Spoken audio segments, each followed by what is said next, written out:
Hello, theory students. So, today we're going to be going over exam 2.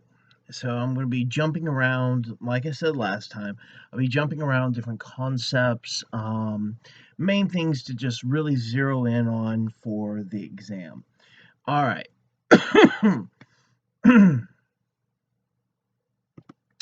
So, we're going to start off talking about Max Weber. Now, I want you to hear me say it, okay?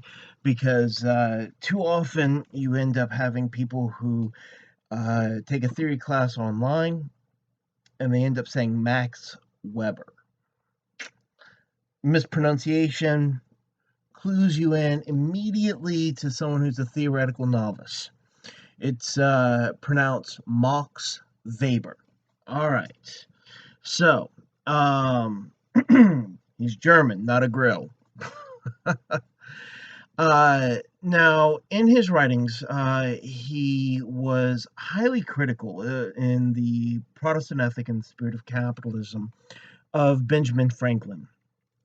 I mean, he saw him as this high priest of capitalism, particularly with a lot of the kind of aphorisms that have been passed down to most Americans today, coming from Poor Richard's Almanac. I mean, every American knows some of these sayings, even if you don't know that Ben Franklin is the one who wrote them.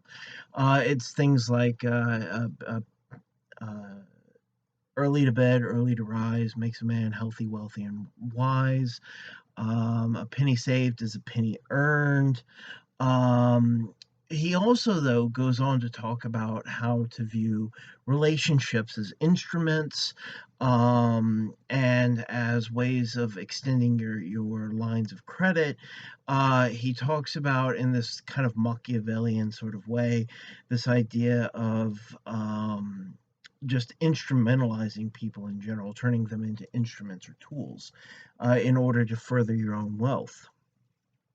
He also talks about instrumentalizing morality in this Machiavellian way, which shouldn't be a surprise. I mean, he was an Enlightenment uh, bourgeois character in history. He was wealthy. He had a high level of education for the time period. Um, uh, even self education is. Anyways, I'm getting sidetracked. The point is that he would have read Machiavelli. He would have been well aware of the arguments in the Prince. And so, one of the things that we end up seeing is that Weber ends up taking him to task as really being this prophet, so to speak, of the spirit of capitalism. Now, keep in mind also the difference between the Protestant work ethic and the spirit of capitalism. And at this point, it would just be this capitalistic work ethic. It's the Protestant work ethic implies that it's still something that is primarily found in Protestant nations, and that's just no longer true. At this point in time, the spirit of capitalism has become global, and so you find it in Catholic nations, you find it in Muslim nations, you find it in Buddhist nations, you find it just all over the world at this point. This is a part of the globalization of capitalism as a dominant economic system. So, Weber is also well known for outlining what he was seeing as the rise of modern bureaucracy. Now, I've seen textbooks, and this is one of the reasons why I really don't like using textbooks, especially in upper division classes. But I've seen textbooks that have referred to Weber as this founder of modern bureaucracy. Weber didn't create bureaucracy. He didn't come up with it. He just described what he already saw going on around him. Now he ends up establishing major characteristics of this ideal type of bureaucracy. So, ideal type, just like Marx was heavily influenced by Hegel, and that's not to say Weber wasn't. Weber was more influenced by the German idealist Immanuel Kant. And so Kant has this idea of ideal types. This is very similar to Plato's theory of forms, or this idea of perfect abstract concepts that exist independently of the material world. Now, for Kant, he actually imagined, much as Hegel did, a quite literal other world. Weber, however, was different. For Weber, he, much like Marx, ended up taking things like the dialectic and turning it into a part of his material philosophy. Weber also ended up resituating the German idealist idea within a more scientific context. And so, in this regard, Weber ends up using ideal type to refer to any kind of theoretical construction or abstraction. So, in this sense, he's saying that, say, that bureaucracies have 5 of 6 characteristics. Well, that doesn't mean that they're not a bureaucracy. It just means that they do not fit this ideal interpretation or ideal, excuse me, definition of bureaucracy.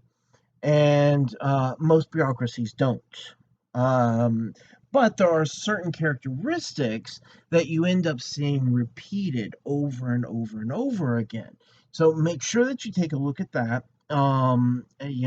For instance, just to go over a few, the characteristic of bureaucracy that keeps clearly defined spheres of power that each bureaucrat operates in is known as fixed jurisdictions, according to Weber.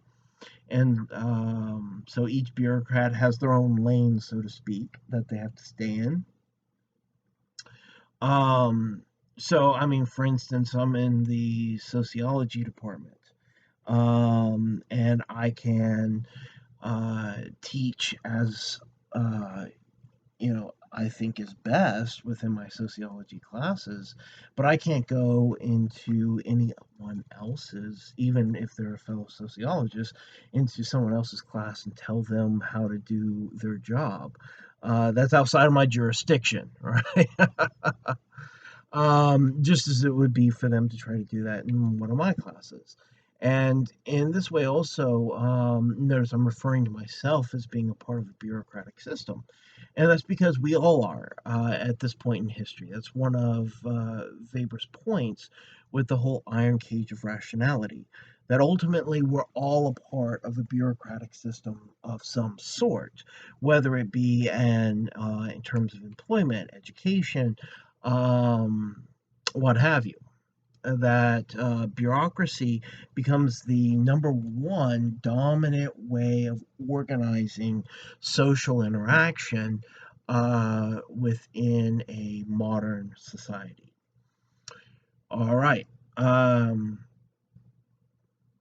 Now, also in lines with the iron cage of rationality, this historical pattern of bureaucratic expansion into more and more social spheres is a condition where every aspect of social life then is dominated by non-emotional, hyper-rational bureaucratic forms.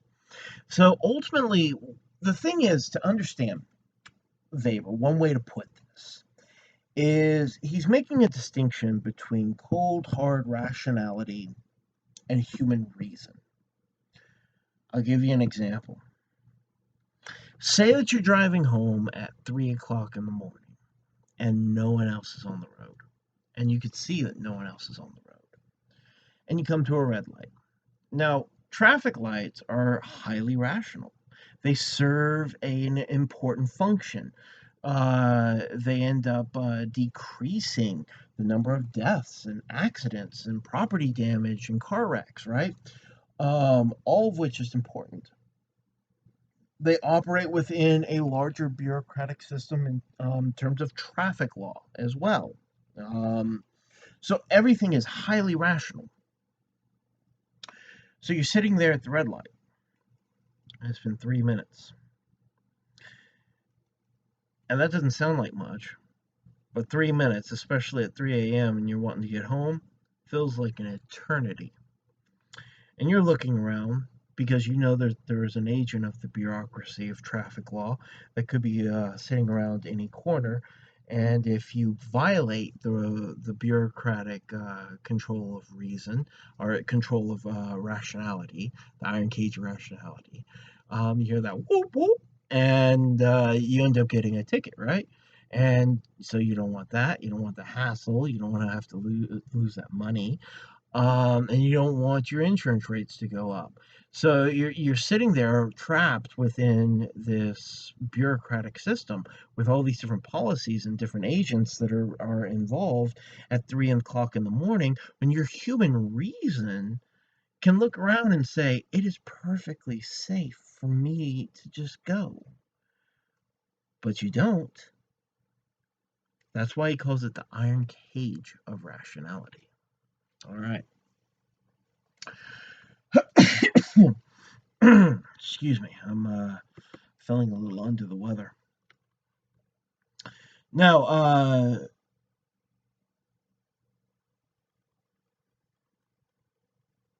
another aspect of bureaucratic systems is that bureaucrats must have expert training, particularly if they're going to move up in some kind of bureaucratic system.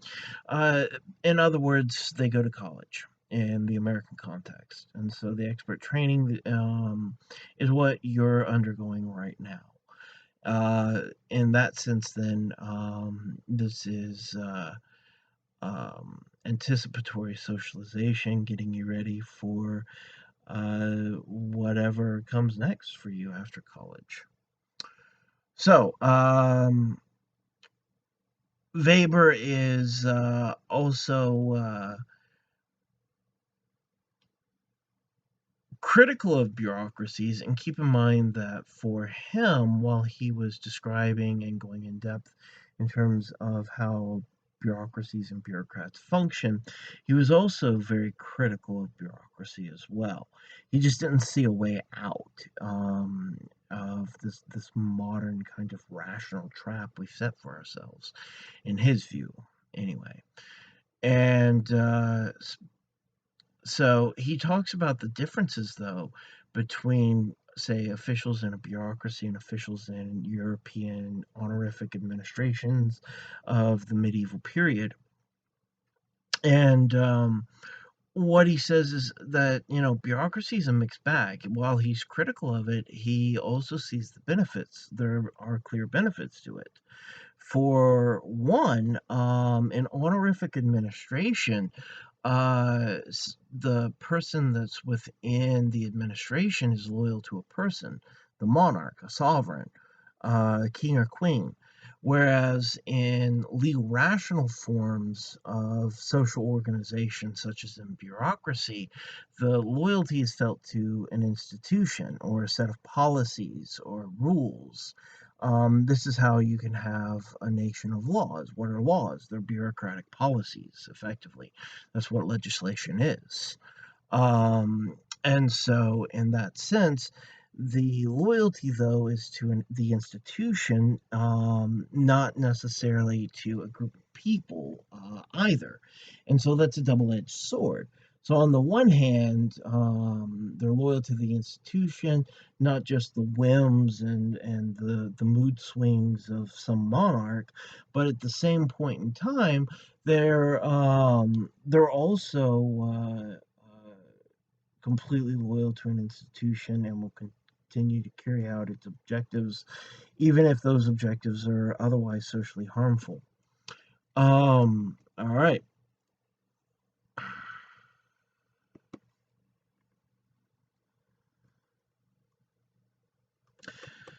An early form of capitalism, to also illustrate how people have changed in terms of their thinking about currency. Now, keep in mind that capitalism itself, as an economic system, is about the accruement of capital. It's not about having a money economy. Money economies far predate, by thousands of years, predate capitalism as an economic system. And so capitalism is a particular orientation to money. And so Weber, keep in mind, he's coming more heavily from Immanuel Kant in the philosophical school of German idealism. And he's ending up saying that only people should be treated as moral ends in and of themselves, that we should always be treated as moral ends. Or, in other words, that no human being should be reduced to a tool by another human being just to enrich themselves. And so Weber, in this sense, is applying Kantian deontology. So Kantian deontology refers to the moral philosophy of Immanuel Kant.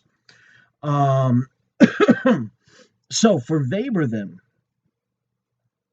he saw capitalism in the modern sense as being something that ended up replacing human life as being the only thing that's an end in and of itself, to capital as being the only end in and of itself. So, for example, he cites traditionalism in capitalism. Now, traditionalism in capitalistic economics, someone would only work until they had what they needed for the day. So if they were getting paid for labor on a day-to-day basis, say they were baling hay. I'll use an example from Weber.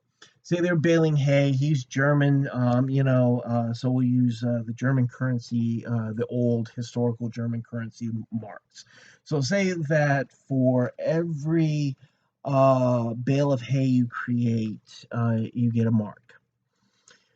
So, say that for you to meet your needs for the day in terms of food, in terms of entertainment, in terms of whatever you need 3 marks a day. Well, you then in traditionalism, in that way of thinking about economics and orienting or relating to economics, the worker would stop after 3 bales of hay because they only needed 3 marks. And if you decrease the amount of marks, so it's 1 mark per 2 bales of hay, eventually there's an upward limit where people end up taking their labor elsewhere. Um, Unless you have, you know, people who are paying wages working together to set wage standards. Anyway, in traditionalism, the money is looked as a means to an end, and not an end in and of itself, to build up and accrue in the form of wealth, to then invest, to end up creating more capital, to invest, to end up creating more capital, etc., etc. That there were other things that were more important. Living your life, for instance, being with friends, families, following passions, hobbies. And that's all within traditionalism. That ends late into the 19th century. You end up getting the factory system.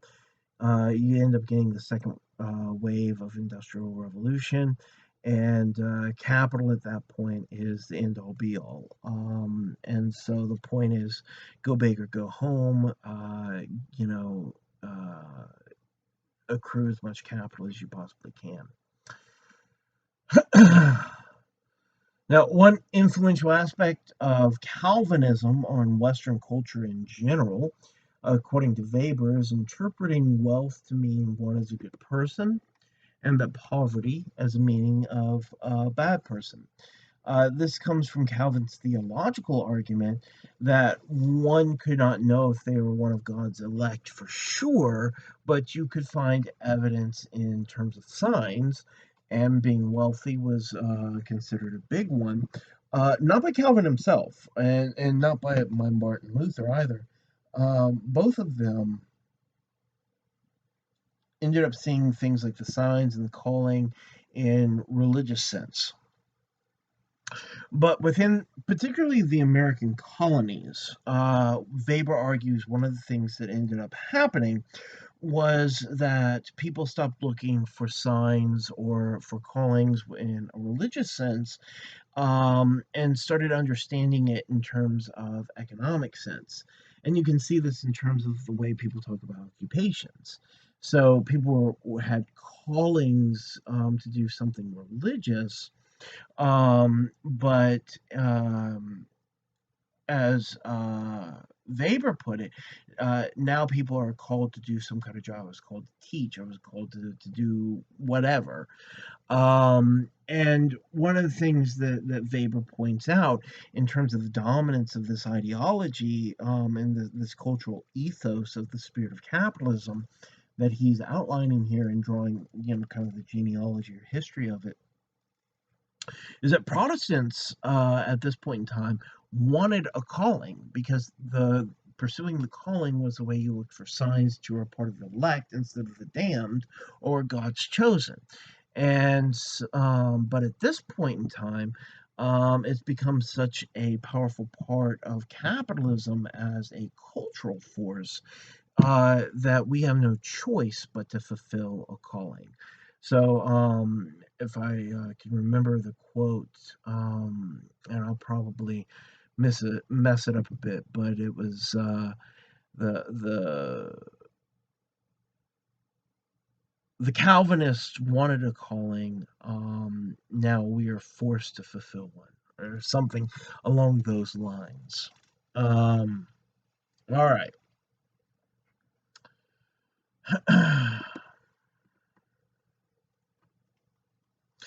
Now, for this shift in ideology in terms of economics to occur, you have to shift the object of your worship.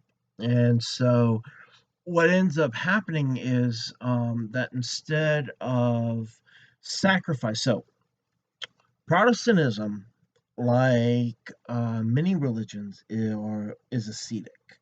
Now, Protestantism, I know, is a classification of many different denominations. So, those were all the Christian denominations that broke off from Catholicism after Luther ignited the Protestant Reformation in 1517. So, what we end up seeing then at this point is that when people end up being ascetic, they're sacrificing the body for the sake of the sacred, or whatever they consider to be sacred. This would be an example of, say, self-flagellation. You saw it in like the Da Vinci Code. It was a representation of it where that priest was whipping himself. That's self-flagellation. Um,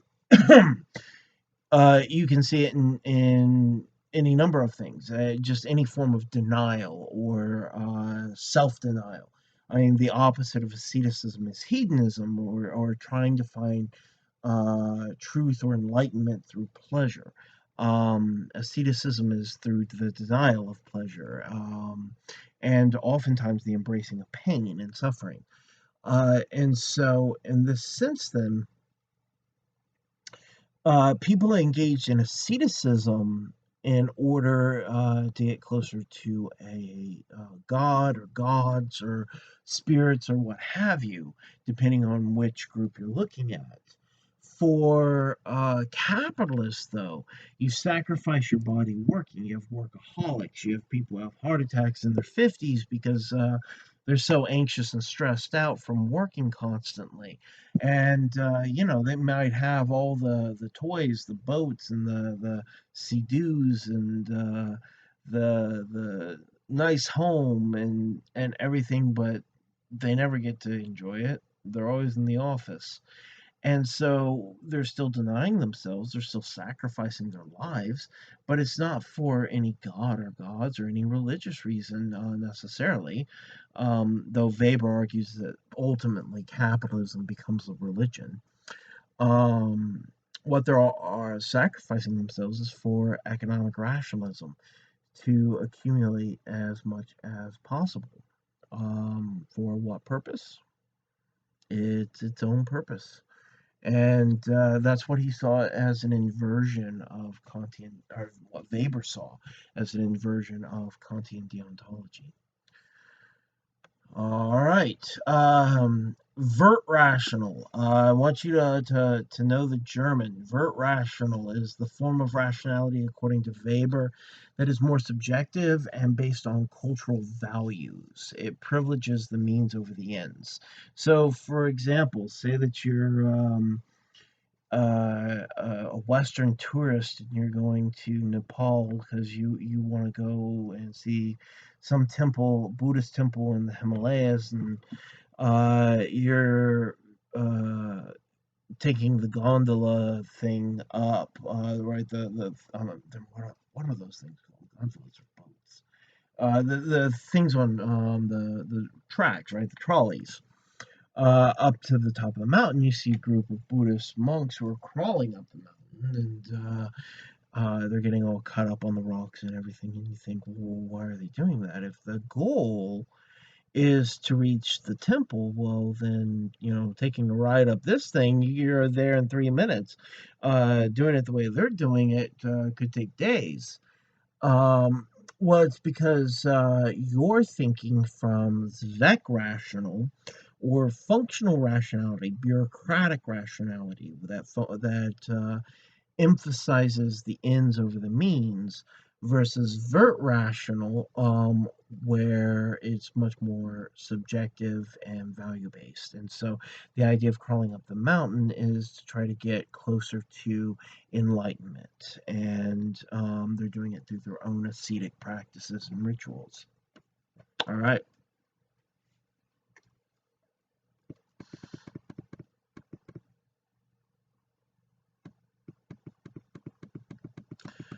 Bureaucracies are fairly permanent once they've been established.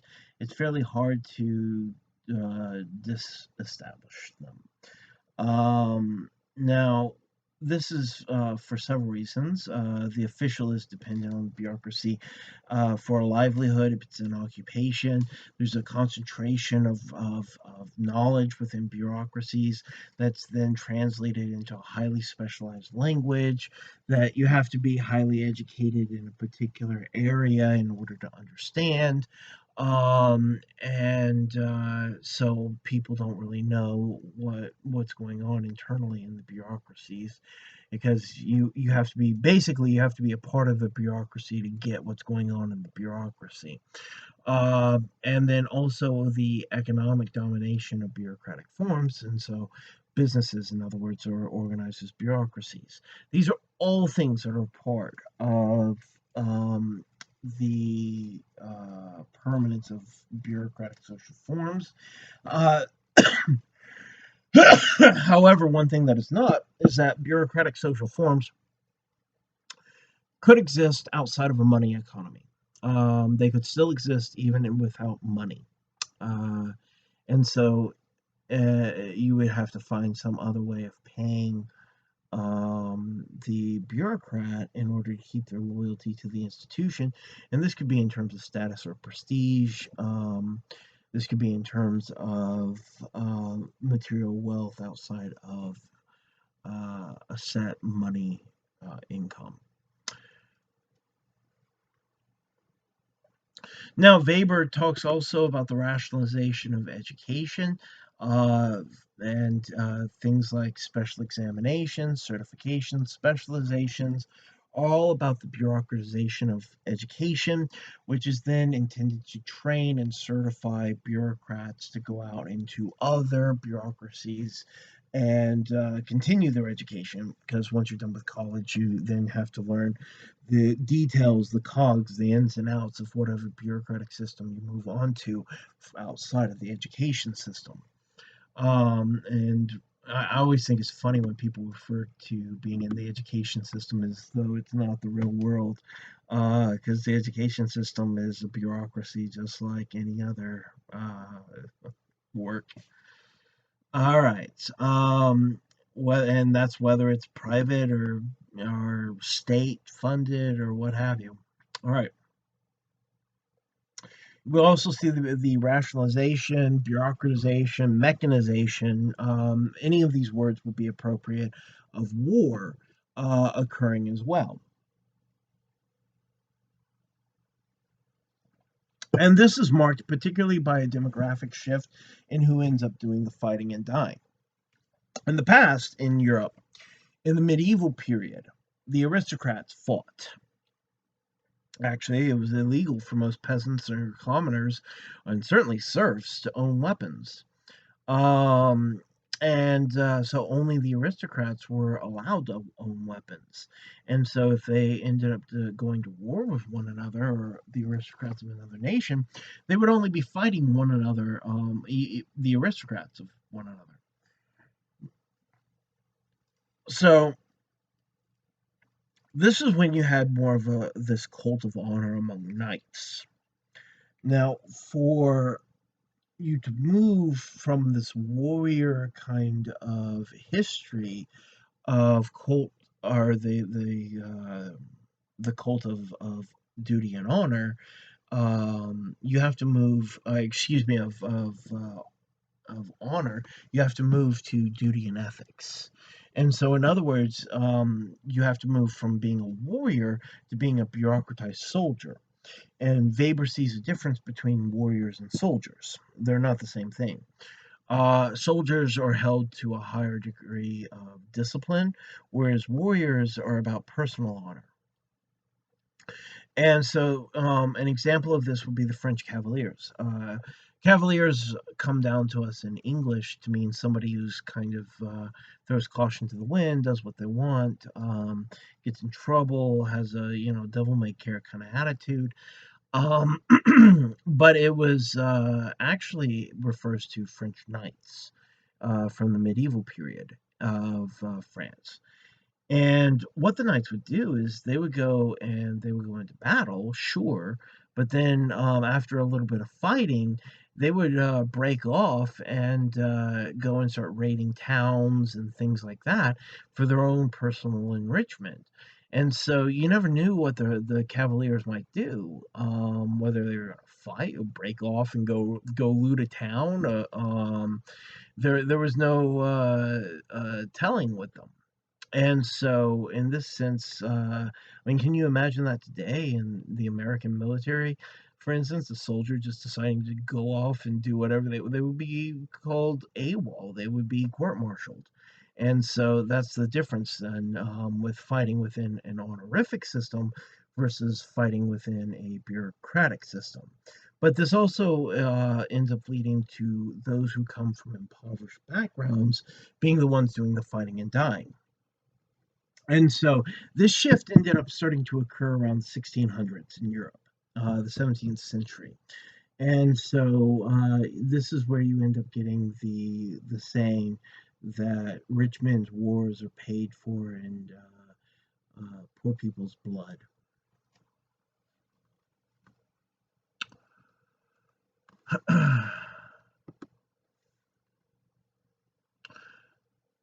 There are many precursors to bureaucracy. The Chinese literati would be one example, parliaments, groups of advisors.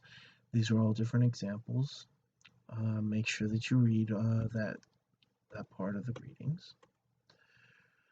For Durkheim, if we can turn our attention to Durkheim for a moment here. Emil Durkheim is a major figure in classical sociological theory. He was the inspiration for what would later be called structural functionalism, also known as structuralism, also known as functional analysis. It goes by many names. Emil Durkheim was also the first European scholar to ever hold a professorship of sociology. So, of all the people we've talked about, he's the first one who has ever actually had the label of professional sociologist. Though Weber and Marx obviously were huge influences. So Durkheim argued that things in societies like customs, traditions, laws are only real to the members of the society who believe in them and practice them. But just because those things only are real to the people who believe in them and practice them doesn't mean that they should be treated as something that is not true. And so, in this sense, then, what Durkheim argues is that just like biologists might study biological facts, or chemists might study chemical facts, sociologists as a social science study social facts. And this would be those things that are believed in and practiced within a society that then become social realities themselves. Um, Now, Durkheim ends up going through a kind of his own personal intellectual influences in terms of constructing his view of sociology. And, Durkheim, while he was technically German, he's raised mainly in France, and so he's thought of as a French sociologist. And the education in France ended up leading him to focus much more on French intellectual traditions. And so he describes Charles Montesquieu as one of the influences, because Montesquieu argued that various social realms that may appear separate on the surface are actually interconnected with one another. Um, Herbert Spencer, unfortunately, is an influence here, mainly because of his idea of a collective consciousness or a social will of society. But it's also important to emphasize that he was the one who came up with the term survival of the fittest. It was Herbert Spencer. Charles Darwin never said that. And he was a major proponent of social Darwinism. Whereas Charles Darwin and biological Darwinism, he actually foresaw the possibility of it being applied within a society and argued against doing so with his biological views. And so Herbert Spencer was a major influence to the eugenics movement. Social Darwinism was the kind of philosophical justification or backbone to the eugenics movement, that the society should allow the weak to die out. And by weak, it was, whatever the social prejudices of the day were, which, of course, we all know at this point in your educations in sociology, or you should. Um,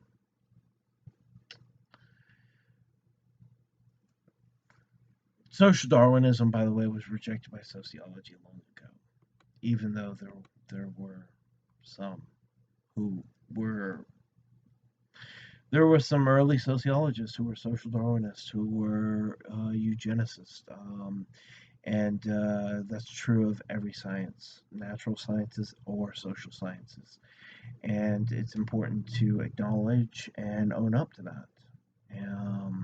All right, and work to do better. So obviously, another major example is Auguste Comte. You've been hearing about Comte since your intro classes. Comte came up with positivism, the application of scientific methodology to social questions. You have to think with Comte, he was trying to make this kind of melding of two views or two perspectives within the philosophy of science.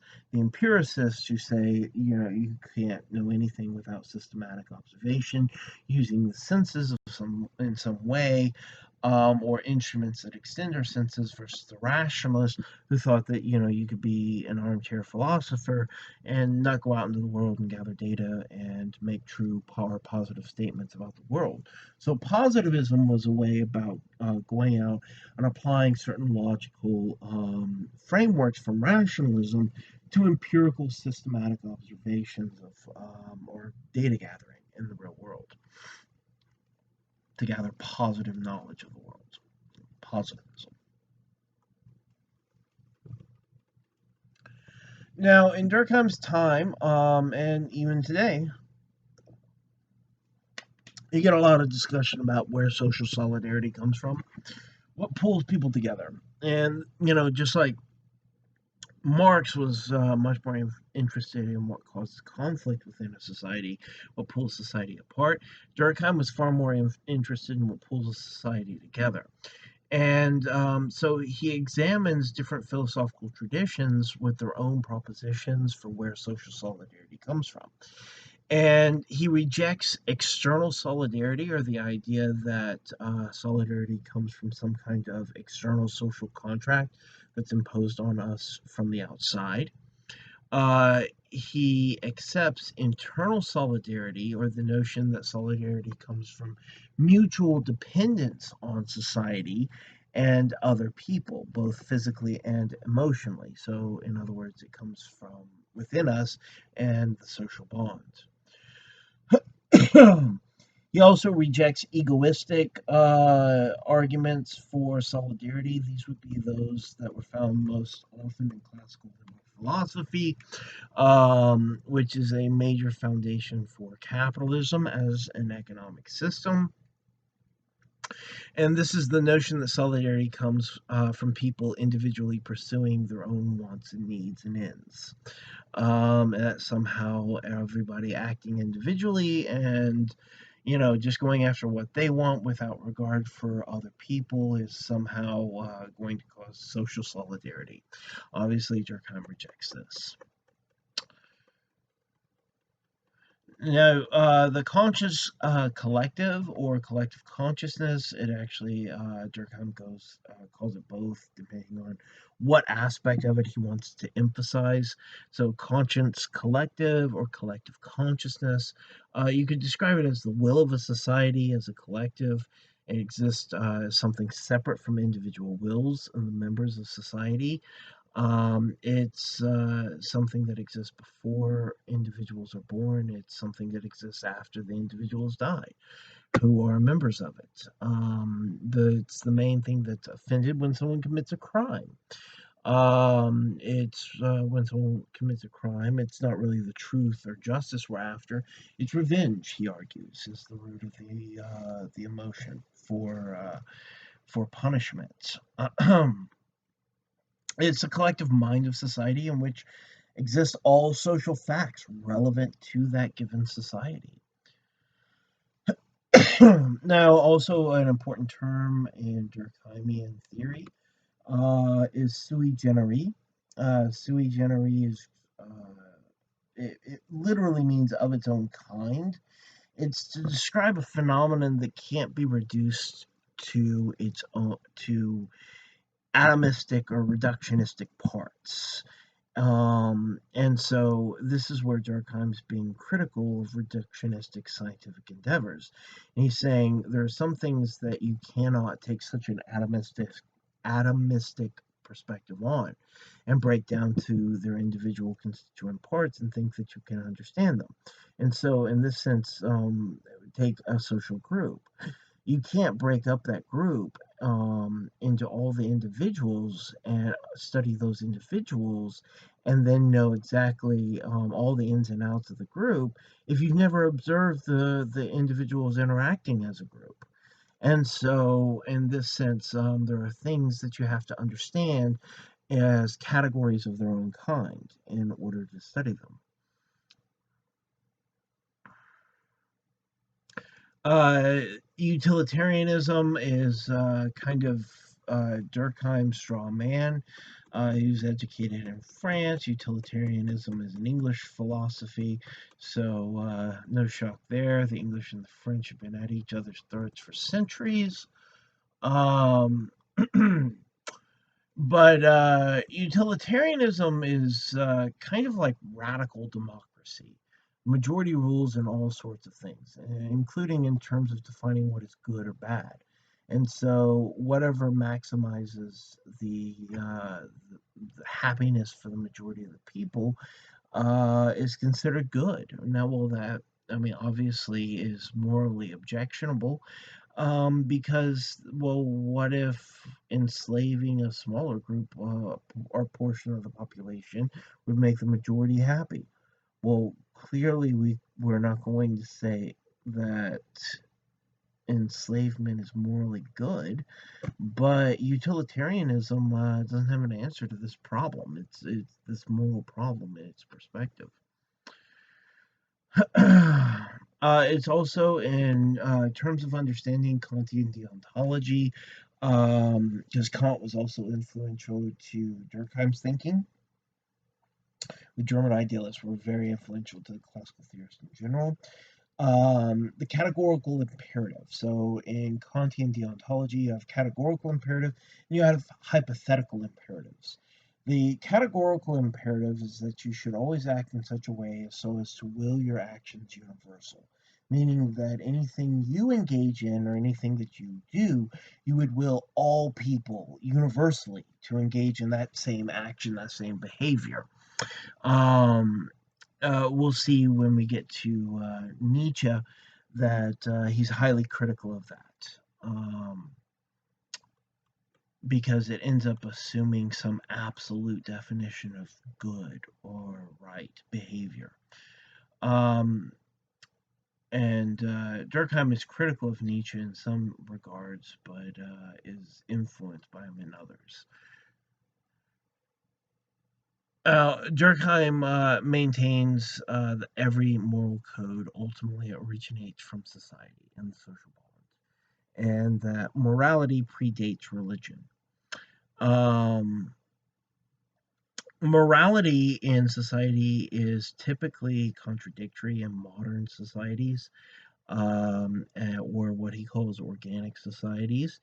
It's also typically contradictory in periods of crisis generally, in periods of social transition as well. But the only example where the morality of a society is not contradictory is within mechanical societies. That mechanical societies are so dominated by tradition, that and so dominated by this collective consciousness that no person would contradict the collective. That's not to say that the moral codes are rationally all consistent, because moral codes are values, and so they're not as much about rationality typically. That's actually one of the things Durkheim takes on about it, because he proposes that we develop a kind of rational morality, or as he calls it, this scientific morality.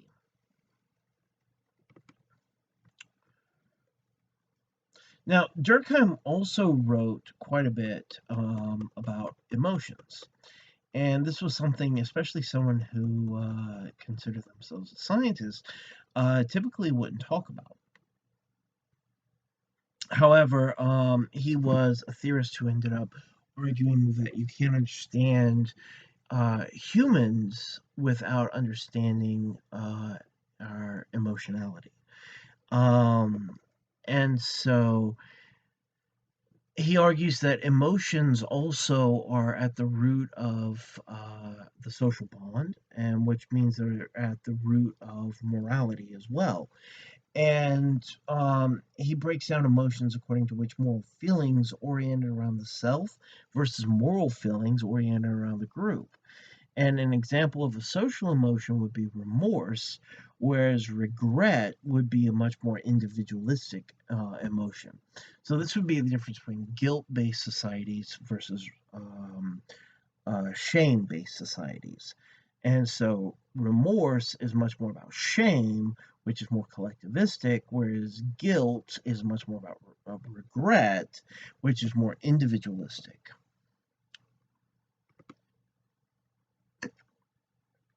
Now, when you violate moral codes in a society, there can be consequences. It depends. It depends on if you're caught. Depends on what the code is, and it depends on who you are within that society.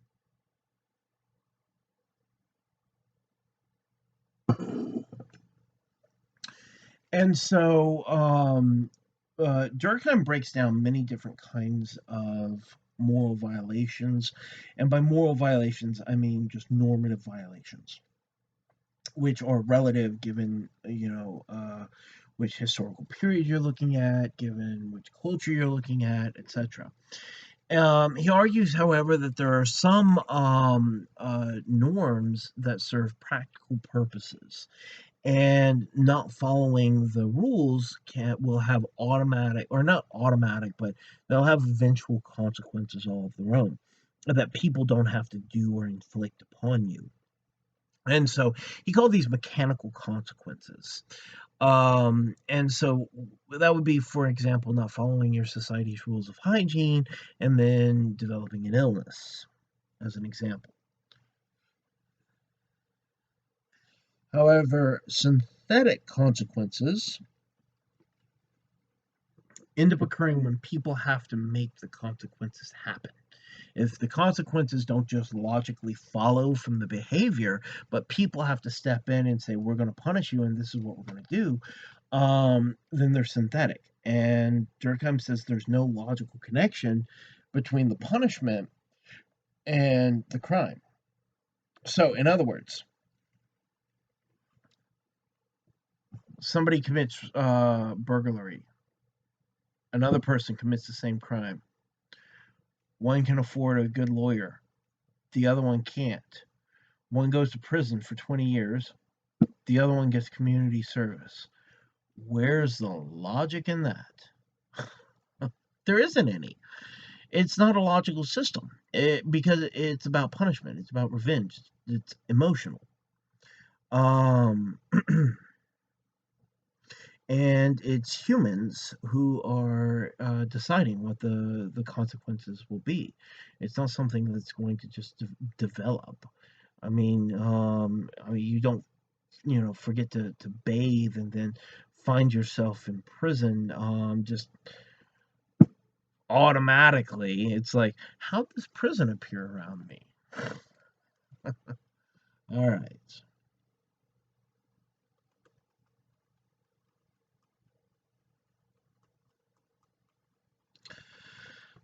Societies form many different functions. Durkheim, he talks about them as kind of these social prerequisites.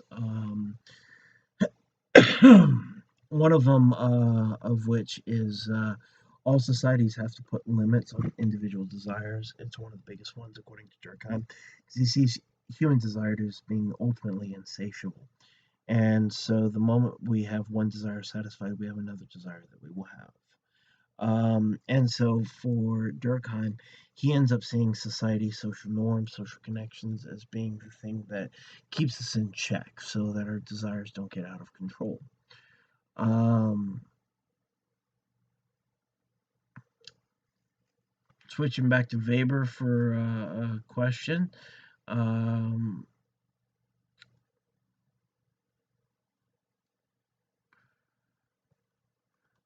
Other clear advantages that bureaucratic social forms have over honorific administration: bureaucracies ideally treat each person with the same regard, with the same way, without regard to social position. Ideally, of course, as we know, that's people are the ones working as bureaucrats, and so people bring their own biases and prejudices to their official activities as well. Bureaucracies are more efficient, as surprising as that might sound, especially because we all complain about how long, bureaucracies take and how frustrating they are. They're actually far more efficient than honorific administrations, especially with the file keeping and the records. So I mean, they're much more efficient in that regard. Bureaucracies have calculable rules and results, so you can, among other things, predict future actions. Whereas honorific administration is more on yeah, it's more whimsical. It's more, what the mood of the person in the moment is,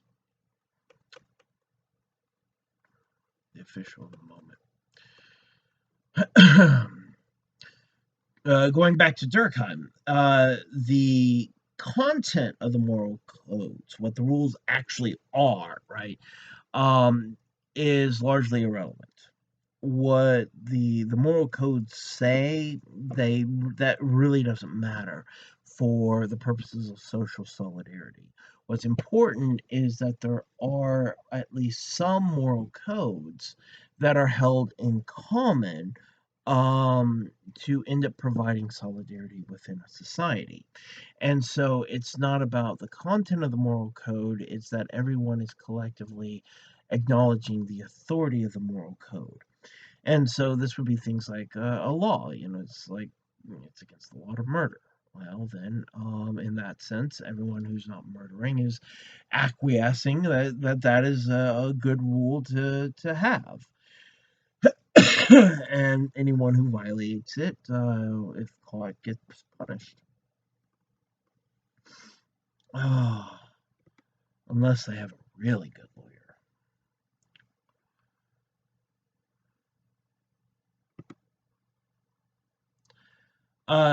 According to Durkheim, all diversity comes from the division of labor.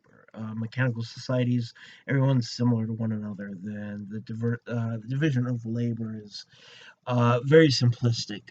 Whereas in organic societies or modern societies, the division of labor is far more complex. And so it's basically like, for instance, is a teacher, a truck driver, and a politician going to have different views of the world? Yeah, very much so. They're going to have different education levels, be educated in different arenas. They're going to be operating in different sectors of a society. And so the division of labor is what creates diversity within modern society more than anything else, according to Durkheim. Organic society maintains solidarity by mutual dependence of individuals on one another and society as a whole for survival, because not many of us in modern society know how to survive on our own without society.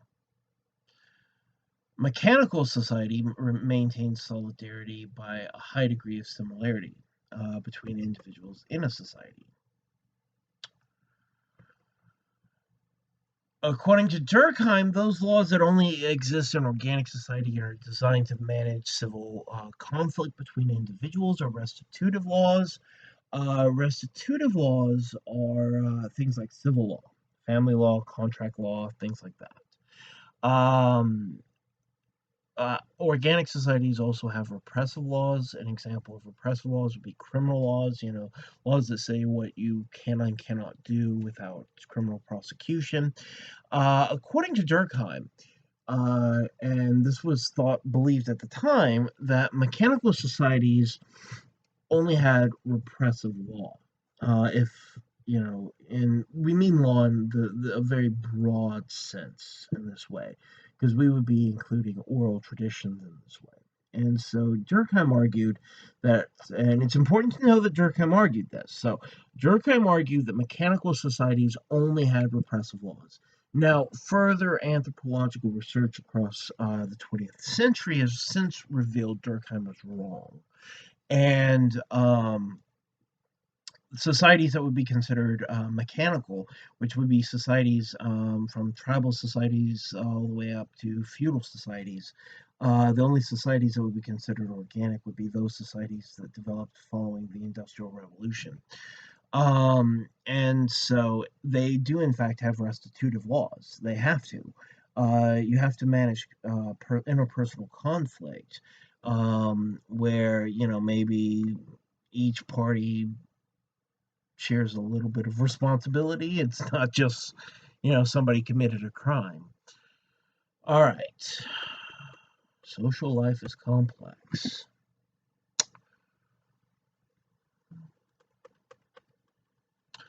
According to Durkheim, the main difference between religion and magic, because the idea is that religion and magic have a lot of crossover. You have a god or gods or spirits or demigods, and they're speaking and things are happening that violate the laws of physics. This is all within the realm of magic, right? But Durkheim says that magic practitioners, and we're not being literal here, we're not saying, Harry Potter is true or anything like that, but magic practitioners, to put it into today's terms, it would be like psychic hotlines, tarot card reading, palm reading, things like that. And so the main difference then between religion and magic is, and this is important because it's a major part of his definition of what a religion is the presence of a community itself. Now, Durkheim also is famous for his research on suicide. One of the reasons why he did research on suicide was to look into things that are thought of otherwise as being highly individualistic that are actually very social.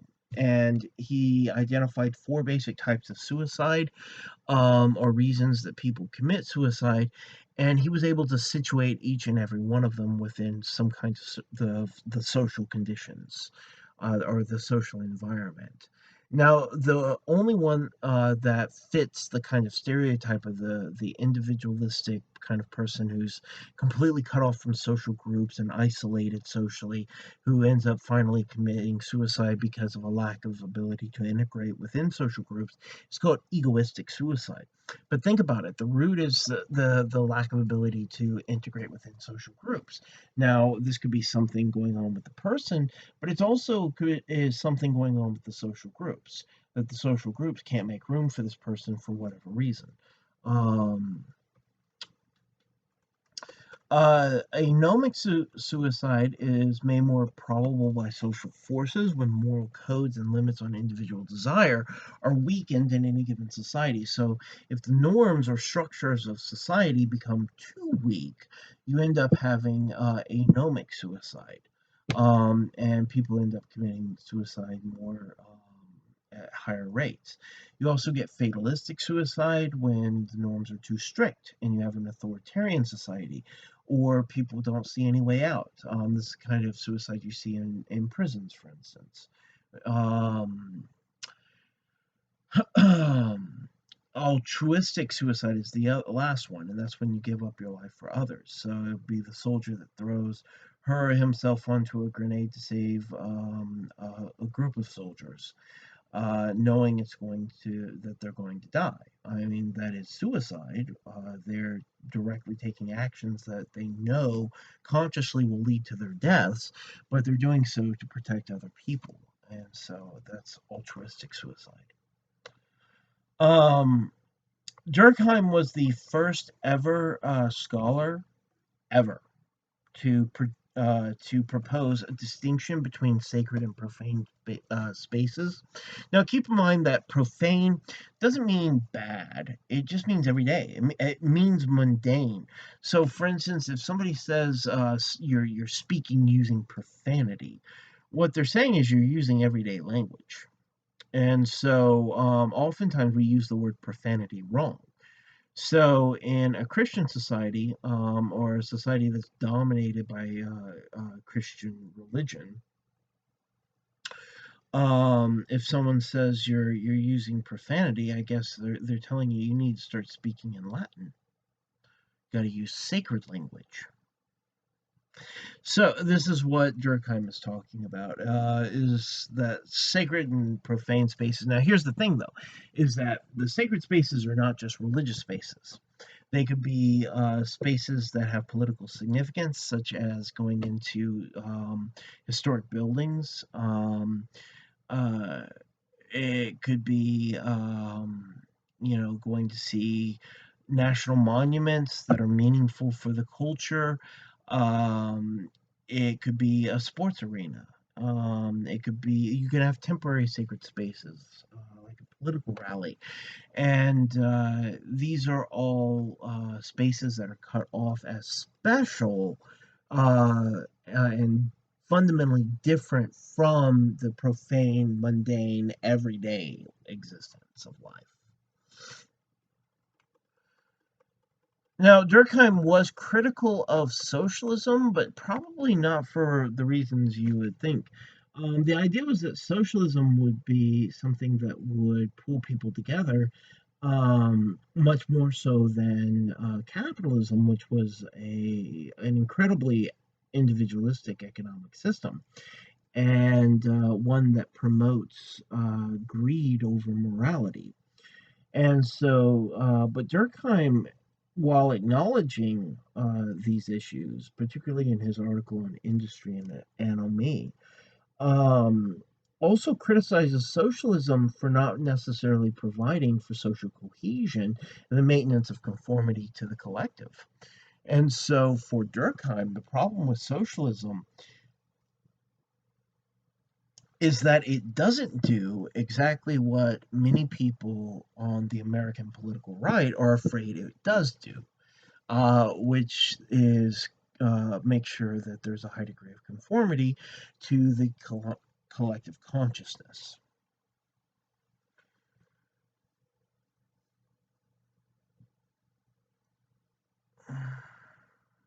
The earliest form of religion from Durkheim's research is totemism. Totemism. Make sure to read that chapter. Uh, the collective effervescence is this intense collective emotional experience where people feel the presence of the group as an outside force moving in and among them. It is actually well documented social phenomenon, and it's typically expressed through emotional outbursts generated through ritualistic behavior, having the effect of significantly increasing social cohesion and loyalty to the group. This can occur in political rallies, it can occur in musical concerts, sporting events, religious centers. We're social animals, and so these are many of the ways that our social nature is expressed. According to Durkheim, concepts like God or the gods are symbolic representations of the collective consciousness itself, and that these gods um, correspond directly to social evolution. So, for example, let's take ancient Athens as just an example. Before the centralization of uh, the city state, the city state, the gods of Athens didn't have a central figure. But once you have a centralization of political power within a coherent government, you have the emergence of Zeus as being the head god figure. Now, this is something that is just you only find with particular social organization. And the more decentralized the social organization is, the more likely you are to have multiple gods and god figures all expressing different aspects of the collective consciousness. And he traces this out in your readings. So. Also, according to Durkheim, piacular rites are emotional and collective rituals of condemnation, marked by a sense of sadness. And these are things, again, that people can end up engaging in socially, culturally. It's not always religious, even if it has this element of the sacred about it. All right, now let's turn our attention for a moment to W.E.B. Du Bois. Uh, Du Bois is a huge figure in the history of American sociology, particularly in setting the foundations for a uniquely American form of sociology. Now, Du Bois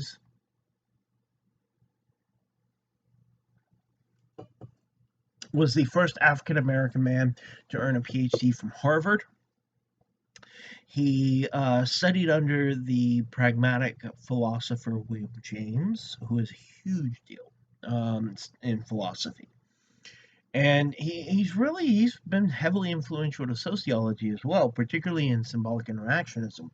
And we'll end up seeing much more, talking much more about pragmatism and William James when we get much more into symbolic interactionism and George Herbert Mead. Now, Du Bois also studied abroad in Germany for a period of time and studied under Max Weber. And so Du Bois was a student of Weber's. And he came back and he ended up publishing one of his most influential works that you were assigned readings out of, called The Souls of Black Folk. And it's also important to know another bit of his biography. He was one of the co-founder, or one of the the co-founders of the NAACP in 1909. And so, and Du Bois was really the first modern or contemporary voice of American sociology. I mean, some sociologists would argue it was William Graham Sumner, but William Graham Sumner was a eugenicist. And in terms of the direction that sociology would take over the course of the 20th century, I would certainly argue that Du Bois is far more influential in establishing what would later become contemporary American sociology as distinct from European sociology.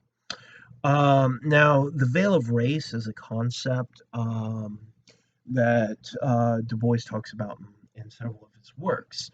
The veil of race is the idea that race was, or racism was, America's original sin. Be that in terms of Native Americans, be that in terms of Latinx groups, be that in terms of Asian Americans, or be that in terms of African Americans. And that because of the histories of racism and the reliance on the concept of race to organize American society, race has been heavily ingrained within the American consciousness and how we understand each other and other groups. And this is what he calls the veil of race, that every social interaction that occurs within America has some racial element to it. And people might say, well, what are you talking about? That's ridiculous. Like when I hang out with my friends, there's race isn't relevant. We're all the same race. Then race is very much relevant. Why are all your friends all the same race? There's obviously a selection bias going on here. Just because you're not sitting around talking about race doesn't mean race is not relevant. Double consciousness. Double consciousness, the idea of racial minorities, particularly African Americans, being seen as the problem. And so the racial problem was not seen as European Americans' racist attitudes, but the existence of racial minorities, and particularly African Americans themselves. And so, this very idea of African American kind of gets at the double consciousness that you're American, but you're also other. And so, in sociology, we end up just talking about European Americans, African Americans, Asian Americans, Hispanic Americans, Native Americans, and it's kind of a way of imploding the categories because you end up using so many different of these kinds of categories. It just highlights the diversity of what is considered American then at that point. But there's still this double consciousness because of this concept of the universal subject. Now, the universal subject in sociology in America refers to whatever people just assume or expect when you hear like American. So picture an American. I don't need to take a survey. I can rely on surveys that have already been taken.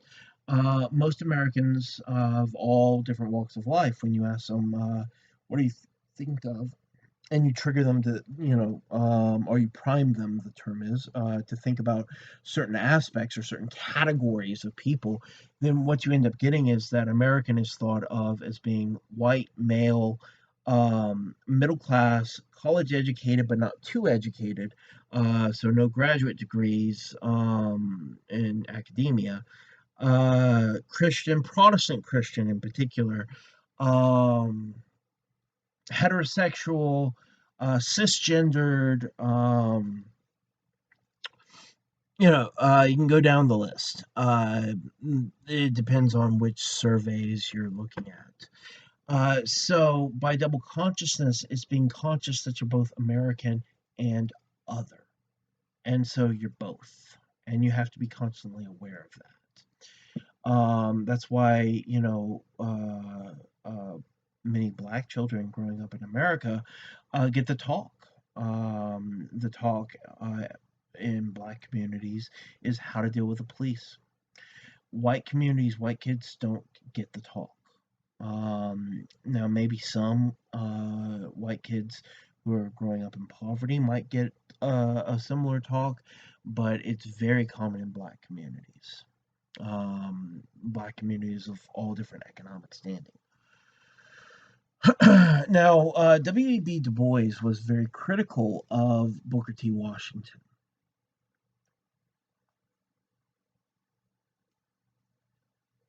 And it was mainly over education.